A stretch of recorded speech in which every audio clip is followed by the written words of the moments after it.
From the LifeWord Studios, this is Life Perspectives with Michael Goring.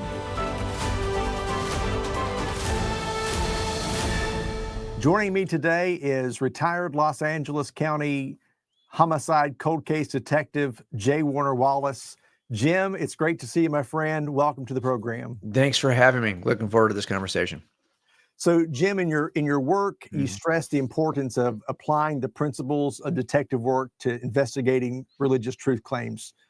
Can you walk us through how a skeptic might approach the investigation of Christianity in the same way that you would investigate, say, a cold case murder? Well, first of all, just don't walk into it thinking you know the answer. Let's keep everything with an open mind. So you might walk into it thinking, hey, I don't believe in anything supernatural. And if this is a claim about something kind of supernatural, miraculous activity, even in the past, if it was a day ago or 1,000 years ago, I'm not interested. But before you take that leap, just keep in mind that there are lots of things that I would say, I was an atheist until I was 35, that I would have said I rejected the supernatural claims of anybody, but I did embrace Big Bang cosmology. In other words, I believe there was something outside of space, time, and matter that caused everything in the universe, which is space, time, and matter. You can't cause yourself. So there's something, if we're in a finite universe that has a beginning, and all the science points to that, well, then we know that there's something outside of space, time, and matter. The only question is that thing personal or impersonal? Can physics be the cause of this? Or if it's a being, well, then why would we limit ourselves to the kinds of miracles that are in the New Testament are small potato miracles for a being that could snap the entire universe into being from nothing. Yeah. So I think we have to at least have an open hand. Now, here's what I would say, though.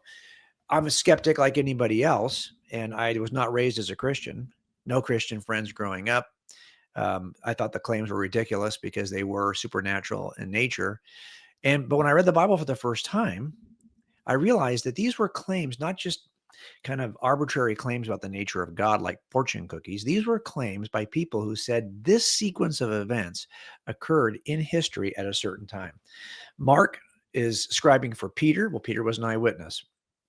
Matthew claimed to be an eyewitness. John claimed to be an eyewitness. Luke says he's talking to the eyewitnesses. So what we have are a collection of eyewitness accounts related to the story of Jesus. Well, so I just thought, as a skeptic, could we test these? One thing I do know how to do, because I work on cases from the past, often when I've got the witnesses are now dead, the people who wrote the reports in which they were interviewing the witnesses, those detectives are now dead. So what all I have left are reports written by a report writer about something the reporter said. That's the Gospels. Well, if I know the skill set that's necessary to test those eyewitnesses, I simply applied that skill set to the Gospels. That's incredible. So given the background that you have in solving cold cases, do you believe there is an inherent connection between the pursuit of truth in criminal cases as it is in the pursuit of the case for Christ, the pursuit of truth in matters of faith? I think there is, because look, when you're working criminal trials, you are investigating objective realities of something that happened. We're not going to make a decision about opinions. Did this guy murder this woman, or did this woman murder this guy? Whatever it may be. And that we need to know, did this really happen? Is this claim objectively true? Not just a matter of my subjective opinion. And this is the same claim here when it talks about the claims related to Jesus. Look, there are a difference between objective truth claims and subjective truth claims. Subjective truth claims are like the opinions that are grounded in the subjects who make the claim true. If I told you that, coffee is the best morning drink, well, that's an opinion. It's not true for everyone, but it's true for me. But if I told you that isoniazid is the cure for TB, well, I might have a different opinion, but it won't cure TB. Isoniazid is made true by the object known as isoniazid. So it's an objective truth claim. So here's what it comes down to. The claim that Jesus is God, or the claim that Jesus rose from the dead, it could be false or it could be true. But one thing it cannot be made true or false is by my opinion.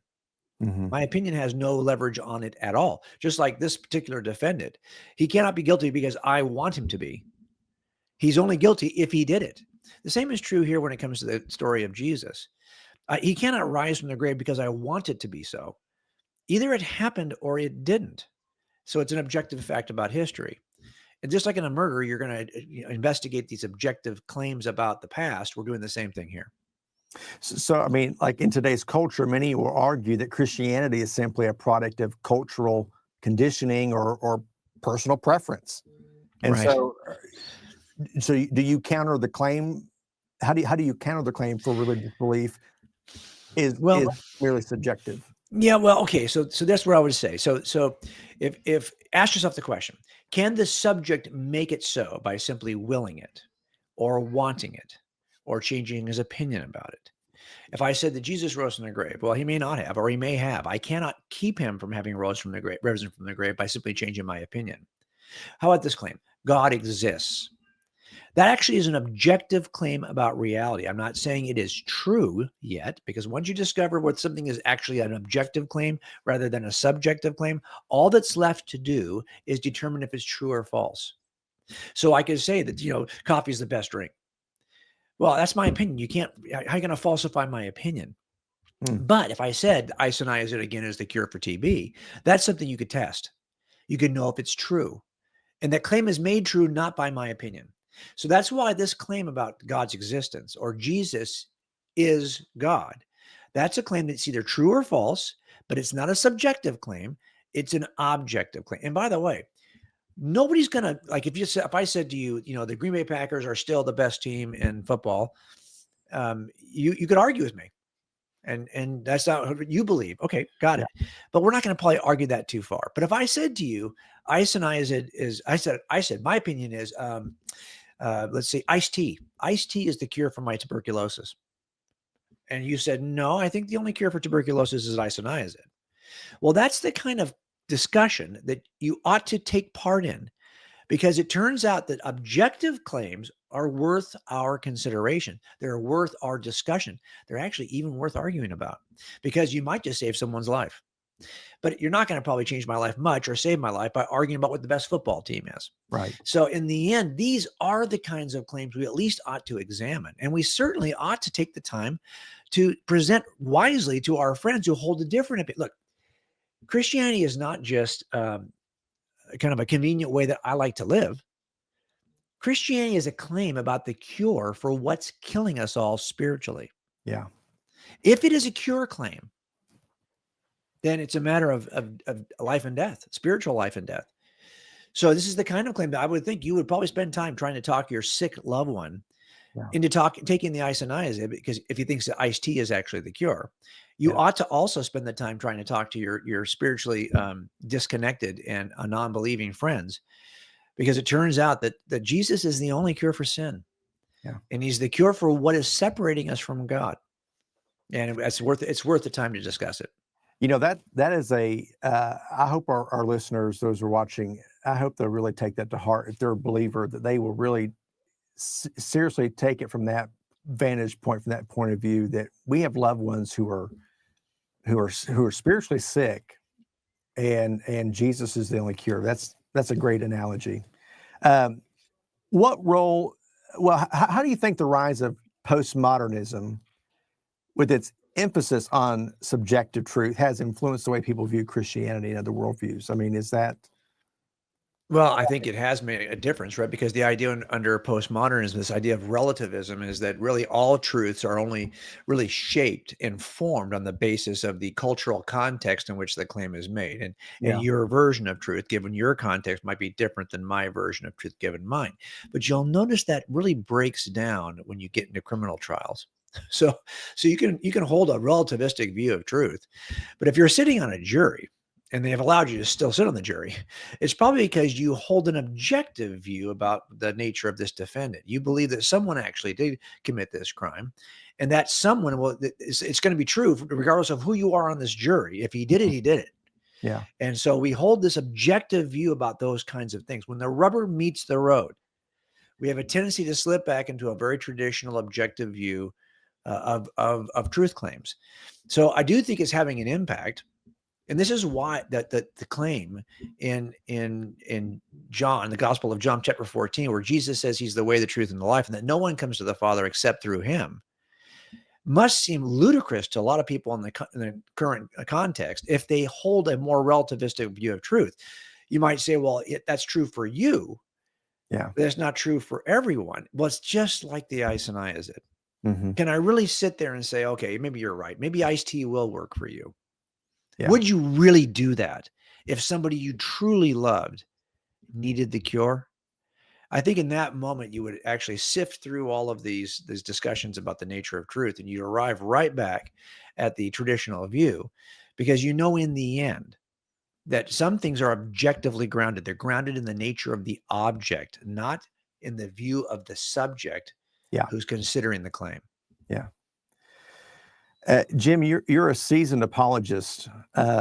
What do you think is the most significant challenge that's facing Christians today in defending their faith in this increasingly secular world? What's the greatest challenge that we're facing?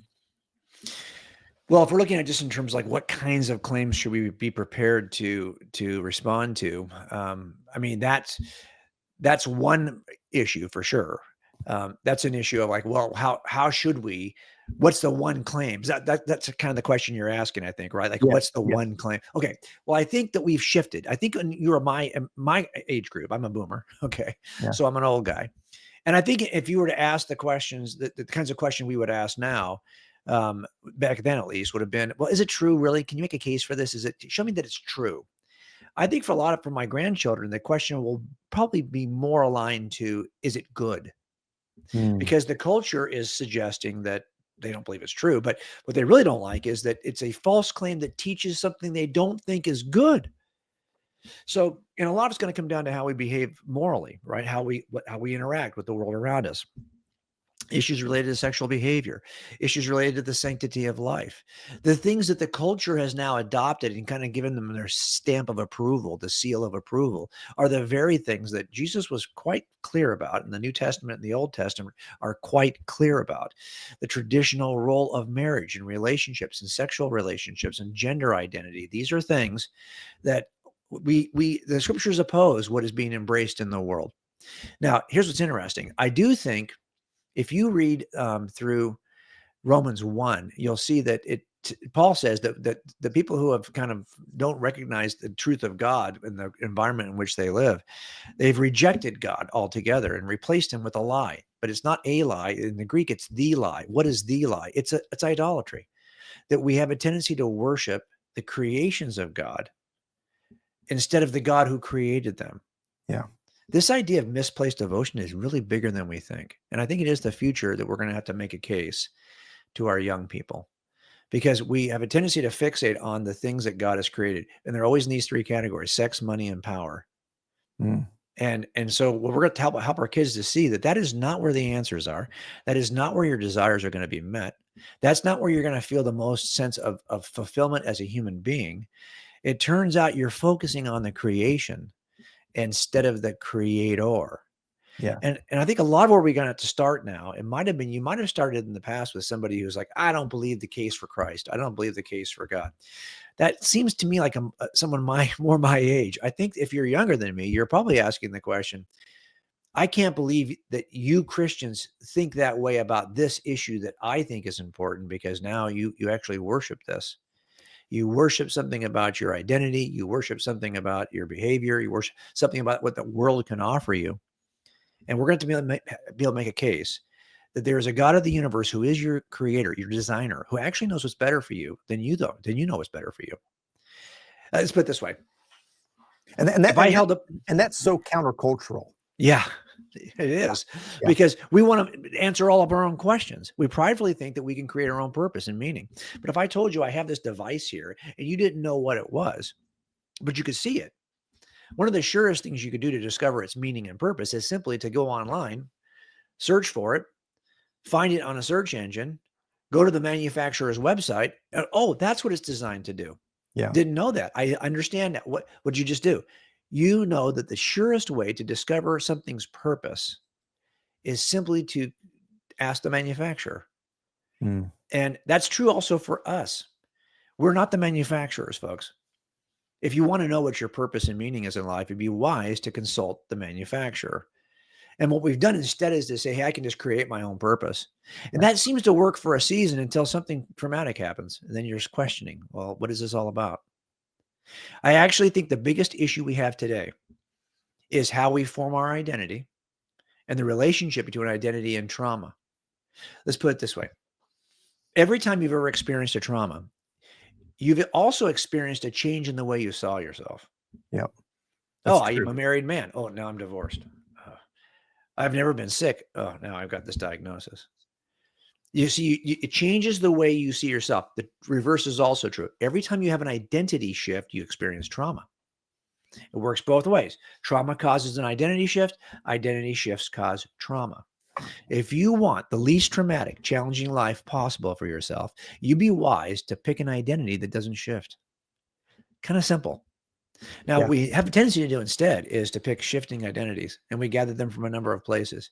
But if we could put our identity in the one thing that doesn't shift, so what happens is, small things can make us suffer. Small things can challenge us. When I retired, it was hard for a number of years. I was trying to figure out who I was.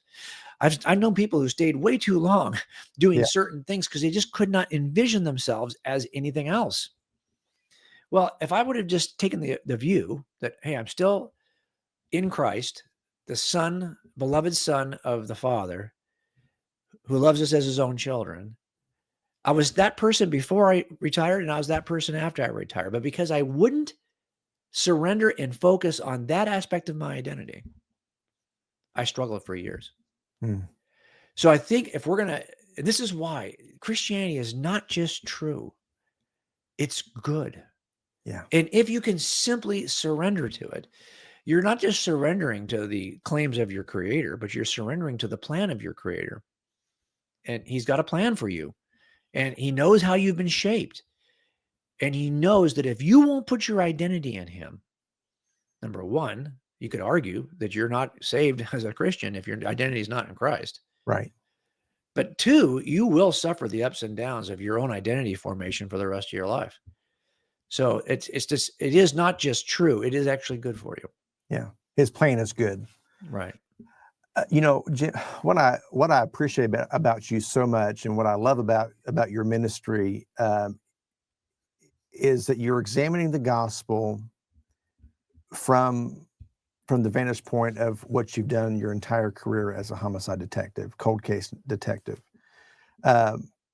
What's one of the most compelling pieces of evidence that you have found that supports the historical reliability of the gospel?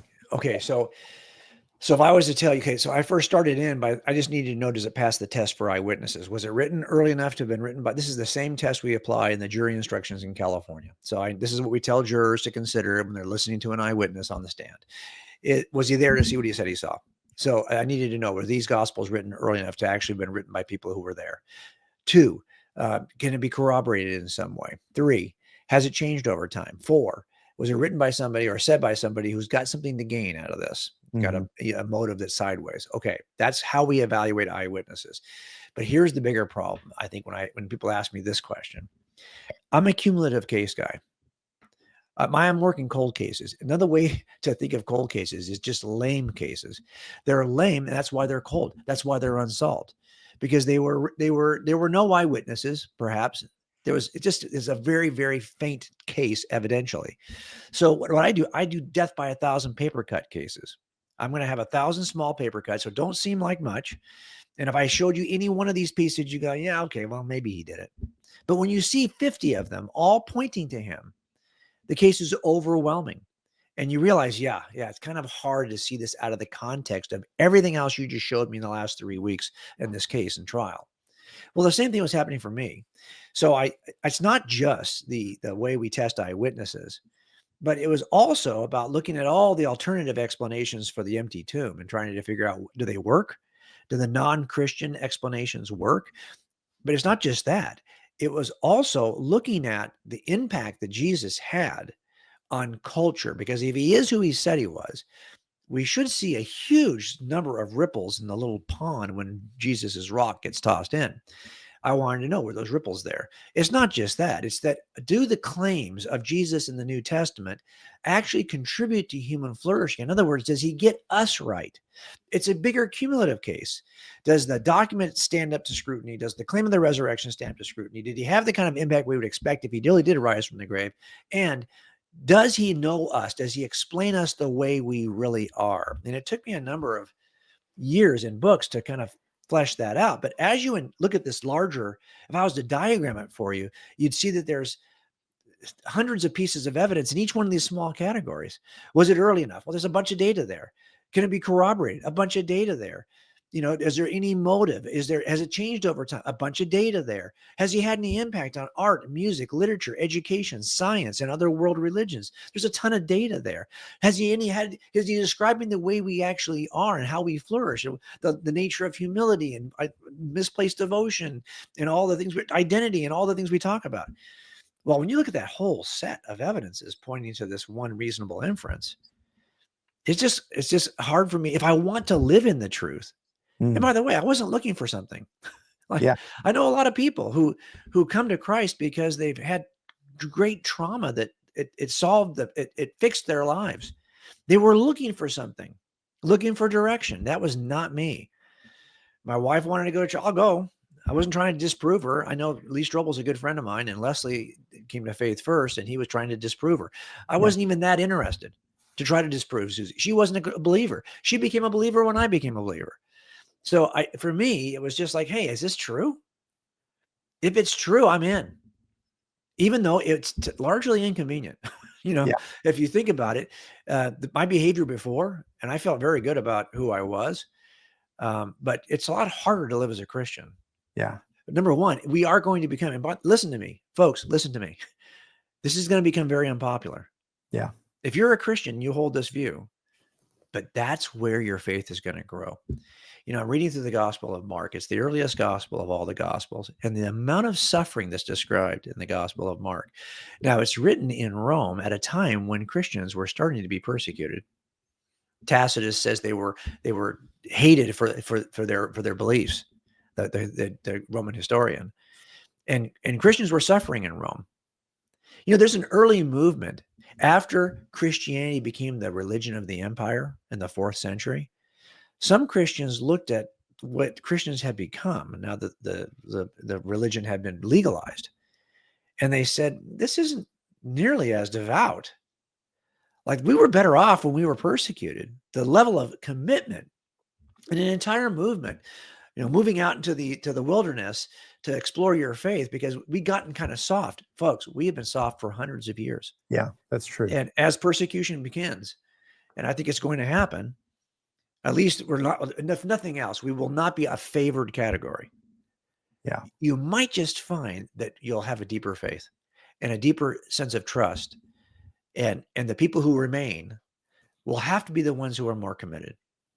Well, and that's what we see happening in the Middle East. Where the gospel is thriving, it's out of persecution. And so I think that I think that's an astute analysis that probably in America, certainly in my lifetime, I think that we're going to see a rise of persecution in believers, and that's where our faith will thrive. No, I think you're absolutely right. And so we can't run from that. So here's what I would say. We're at a time where if you're raising Christian kids, now is the time to prepare them to stand firm in what is going to become an inconvenient truth. You can do it, but you have to know more about the truth, this truth, than any other truth you're going to know. And I hadn't planned on plugging this in this interview, but you just touched on something that my wife and I, our family, we've really sought out to be intentional about this, and that we have two sons. One is 17 and one is 13. Our 17-year-old, the last 2 years, has attended Summit in Manitou Springs, Colorado. I know that you're one of the good for you. Yeah. Would you just take a few moments and talk about Summit and how amazing it is? Yeah, happy to. So, Summit Worldview Conference in Manitou Springs, Colorado is the single best place to send your kids in the high school years, because we start there in the ninth grade and we have them till about they're about sophomores, maybe in college, that age range of about 6 years there, where we see students come up. And it is the most intensive yet satisfying 2 weeks your kids will ever spend. Yeah. If you look at it on paper, you think, oh, it's going to be very much, we're going to push kids to think deeply about their faith and how it connects with every aspect of their existence. What does the Christian worldview say about every issue they're going to engage in the next 5 to 10 years as young adults? We're going to cover it: economics, sexuality, whatever it may be. We're going to cover what does the Christian worldview teach about this. Now, if I told you that's what it's about, you might think, well, I'm not even sure my son or daughter would want to go. But it turns out it's equally as relational as it is informative. And the 100%. deepest relationships are formed up there with young people. They will want to go more than once. If you send your kids as a freshman, get ready to send them twice, because that's what happened to me. I mean, your kids will go and they'll go, okay, that was so good, I want to do it again. Yeah. So I think in the end, this is the kind of thing we ought to be seeking. Let's put it this way. Most of us as parents, if we think our kids have any ability, let's say they're playing volleyball, they'll send them to volleyball camps. Yeah. Spend unbelievable amount of money, weeks of training to prepare them for something that, to be honest with you, is not going to be a significant part of their life 20 years from now. Yeah. It's just not. Why wouldn't you then invest in the thing that's going to set their eternity? Yeah. So we have to start thinking that way, especially in a world that I think is becoming hostile to our beliefs. We have at least have to give our kids the ability. You would not put them out, and even for sports, for example, you wouldn't send your kids into that volleyball tournament or try to make that team if you hadn't prepared them. But what are we doing then if we're not preparing them spiritually? Yeah. So it's time for us to really kind of reprioritize. I agree. And I just looked it up. I wanted to make sure that I had the right URL. Parents, J. Warner Wallace, Michael Goring, were both saying investigatesummit.org and invest in your kids' future, and they'll thank you for it. For sure. Absolutely. As we're kind of wrapping up, what's the most effective way, do you think, that Christians can approach non-believers to engage in meaningful conversations about faith, about apologetics? What's the most meaningful way? Well, if you notice, when Jesus starts teaching publicly, he teaches in parables. And you see this first time he teaches publicly in the Gospel of Mark. He teaches in parables. He teaches the parable of the sower. And his disciples are like, why are you doing that? First of all, what does that even mean, what you just said? Yeah. And then why are you speaking that way to others? Well, I think what he does is he provokes a response. He speaks in a way that is very much provokes people to think deeply. And he can see who the deep thinkers are. The deep thinkers are going to come to him and ask questions. And those are the ones who ended up becoming his disciples. And he says that some people don't have ears to hear. I think we need to be really sensitive to the people in our life who have ears to hear. And you can do it by simply talking about the things that, when I was younger, it would have been, well, I don't think it's evidentially true. Now it might be, I don't understand why the world is the way it is. Well, it turns out the Christian worldview has something to say about it. Mm-hmm. And you can even ask that question. Tragedies happen. How do you think these tragedies could happen if there's a good God? It's questions that cause us to think. But here's what I would say. A lot of us who are involved in some form of what we think of as Christian ministry. Yeah. Well, we sometimes think then that takes us off the hook. I mean, that's all I'm doing is thinking about Jesus and talking about Jesus in my professional or in my, my free time here. Well, for the rest of us, I mean, don't let that take you off the hook. Yeah. I sometimes will go someplace and preach the gospel, get on the plane on the way home, and I don't want to talk to anybody. Yet there's a person sitting right next to me who I could engage for the next 2 hours. Now, I'm not going to preach at him. I'm just going to ask him the questions. Like, what do you think the meaning of life is? Like, where do you get the most sense of purpose and meaning in your own life? And how does it work? That's a good question. I'll tell you why, because everything that people typically look to for meaning and purpose at some point has failed them. Yeah. And it gives us a chance then to talk about, well, what's the one place you could put your identity that would never fail you? Never fail you. So this is I think we have to be more clever. Yeah. Jesus was clearly, because he could have just said, hey guys, I am him, Yahweh standing right here. I'm going to have to die for your sins. Simply trust me. He couldn't have, he never did that. Instead, he constantly provoked people to think more deeply about what they believe was true and to investigate with him, to dig deeper, ask another question, ask me another question. And that's the kind of stuff I think we have to be prepared to do. And I'll just hat tip a good friend of mine, Greg Kokel, who's got a book called Tactics that I think if you're kind of in this sphere, you probably have already heard it or read it. But it's a great book that just helps you to initiate these kinds of questions driven conversations. I do think that that is really the wisest thing right now, is for us to learn how to form question driven conversations. Yeah, that's great.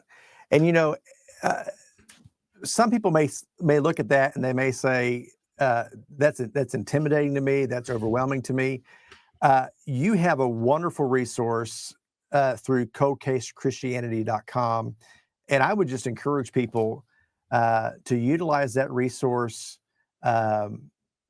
investigate the claims of Christianity, and be ready to give an account. That's what Peter tells us. Yeah, and we try to have a lot of material on that website. I mean, look, don't ever buy any author. I'm an author. You don't need to buy my books until you exhaust what we offer for free. And you'll find on that website there's way more that you can get for free. I think you should. This is a great age in which you can do that. Here's what I would say. How many of you out there are involved in a sports league? If you're a guy right now, you're playing fantasy football, how many hours a week are you spending reading up on who you're going to play next week? Yep. We do it, right? We have hobbies, and we are so interested in our hobbies that we can transfer that passion to our kids like that. We don't even have to think about it. As a matter of fact, we can strike up a conversation with a stranger if we see them on any way. We can talk about the things that we love. Here's what I would suggest. There's no systematic approach to this. Simply transfer your passions. We do a better job of transferring our fanship of our sports teams than we do our faith. Yeah. We talk about it organically at the dinner table. We talk about it on road trips. We're geeked out about this stuff. It just spills over. Out of the overflow of the heart, the mouth speaks. This is true for anything that's in your heart. So you already are doing it with strangers. You're just not doing it about Jesus with strangers, because to be honest, we identify in other things, and we study up on other things. Mm-hmm. How much discretionary time do you think you have right now, and where do you think you're spending it? It turns out we have a lot more than we think we do. And if you turned off your Netflix and YouTube TV and all the other stuff that we spend hours on, I don't even know this year how many hours. I'm retired now, so I have a little more discretionary time. But how many hours did I waste on pro football this year? Oh my goodness. I mean, I'm a huge football fan. I used to do chapels for the Green Bay Packers. And I'm just going to tell you that I wasted way too much time on football this year. And I was running with my wife this morning, and I was telling her about why this game we watched last night, why it turned out the way it did, and what's wrong with the offensive line, and blah, blah, blah, blah. And at some point she had to laugh and stop me. We're running.